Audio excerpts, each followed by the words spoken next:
subsequently, Uncle Sam and I had a little talk, and I didn't like his talk, so I enlisted before he drafted me. And like Tom and I spent a few months in the same area of the Southeast Asia, there pretty much.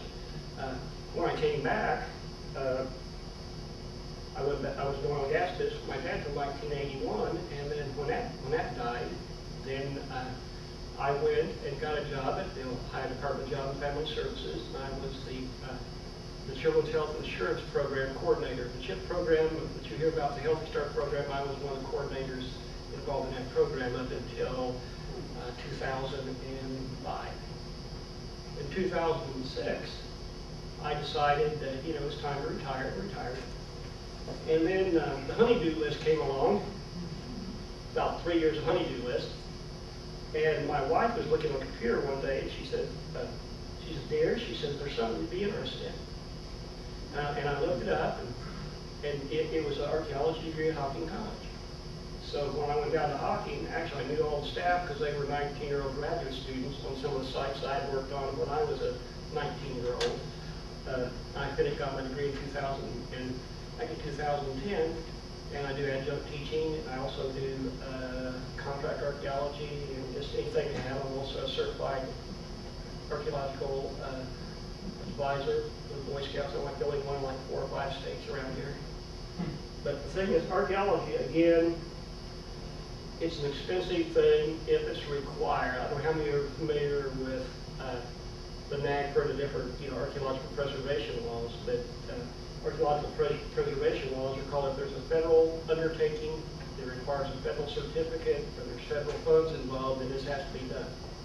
And I worked on one that was a 5-acre project, and it cost $270,000 to survey 5 acres. And that's just mind-boggling. In fact, this is for one county in Indiana, and they've not been that higher in Ohio. But what we do as our school is sometimes these undertakings have to be done under the federal guidelines. Because we're a nonprofit, we work with different state agencies. We work with Ohio Department of Natural Resources and Abandoned Mines projects, and we can offer them cost plus 50%, where the archaeological firms have to do 300% and 400% of cost just to pay their staff. What's the difference with you then? There is no difference. Except we use students and they're learning, and some are a staff of about 3 or 4 of us. And we keep a pretty tight rental, but it's a budgetary concern. We have arrangements with Stroud's Run Park in Marietta. We have arrangements with Mountainwood Park in Wheeling, West Virginia. We have a time for the privilege of digging sites that we're aware of people have on their property. So it's a win-win all the way around because our students get their education, you still meet the criteria of the federal guidelines, and with the cost of government today, it's very obvious, the difference between cost plus 50% and 300% to 400% cost. So, are there any questions at all about archaeology? What was the $270,000 cost for the 5-acre site was related to what? Okay, let's see. The site was relatively small, and it was for an old state route little connector that they were building, and they found the site. Initially, there was archaeological consultants in the Midwest in Indianapolis was involved with it, and I was subcontracted to my professor early on, where she paid me, and the main body of it was analysis. I spent two plus years on the analysis of just the plant remains that come out of the garbage pits, that come out of the mid, which is the layers that you have, and it's very, very intensive in work. In archaeology, you have to count every little seed, every little partial seed, every little cane stem. You have to try to identify every little seed, every piece of bone. You try to identify everything. You don't go below a certain size because it's almost impossible to do. But in archaeology, you spend 1 hour in the field and it's 6 hours in the lab. So the cost was your salary and right. salaries of everyone involved in it, right. And plus their profit, plus the contractor's profit. And I talked with the county commissioner there a couple of weeks ago, And I said, oh, by the way, there's at least 25,000 more billed that haven't been invoiced. And he said, you're kidding. I said, no, so you got 270,000 already, there's another 25 I'm aware of, you're not even been invoiced for it. Now being invoiced. So this is, it's expensive, but the federal government's made it that way. And how many of you have found arrowheads? Okay. This area is full of them. You know, what this county has is because it was pretty much the center of the Wyandotte Reservation. You can go back on the old maps and it will show you that's exactly where the houses were. That makes it real easy for an archaeologist. You know, going back to the Crawford's basically burning. There's been 3 or 4 different theories where it's actually burnt. It's really, I don't think it's really near where the, you know, the original statue was. That you don't no longer have access to it. Back in behind the guy's house there, I think it's Crawford.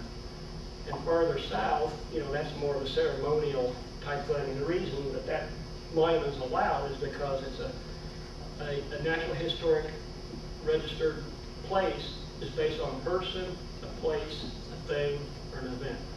Person, Crawford, place can be general, event, burning, you know, basically the Battle of Olentangy, you know, his place in history. So you really don't have to have an exact place. But Crawford's execution and burning, if I remember right, it happened at Half Pipes Village. I think it was Half Pipes. Do you remember? Captain Pipe. Captain Pipe. Okay, there's 2 others. Half King, Captain Pipe. I'll get them mixed up because there's Half Pipe and there's but there's a fellow who is a artifact collector who is actually working on Malutha's village and on Half Pipe's village site digging for artifacts and hands for several years in a non-archaeological procedure. Most people aren't even aware of it. I assume that he's paying the landowner to do it. You know, and that's what archaeology is not. Because that's part of your history is being destroyed. Because they're marked on the map generally, and most people generally know where they are, but they've never bothered to look, really have that much interest. But there's a lot of damage today being done by amateurs, you know, amateur archaeologists. I'm using that term very, very politely because I have another term I use that I don't use in polite society.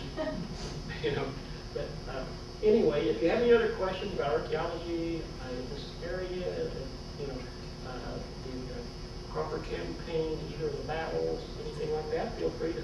Were these items that you found in part of Crawford's? No. These are representing items. The type of that you would find there is you've got the French gun flints.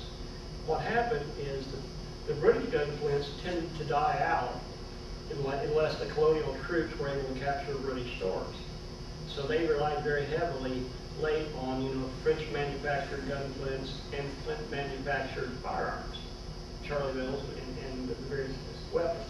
The balls, the 69 caliber balls that would go with those particular guns, because your French had 58 caliber, 62 and 69, and those range from the 18 or 1740s up into the Revolutionary, depending on the type of articles. And this would be the type of lock plate that the individuals who were lucky enough to capture British arms during the Revolutionary War would have. And this just shows the intricacy of the pieces. In fact, I was working on a Pickawilly site, and all these old pieces were in parts, and I was trying to figure out, well, what's this? And this is my. You always have to have a comparative collection a lot of times, because a lot of things you can't tell what they are. So if you find a little piece like this, and you know those holes, that's how you look. But these are exactly the same type of thing that you would look for, that you would find.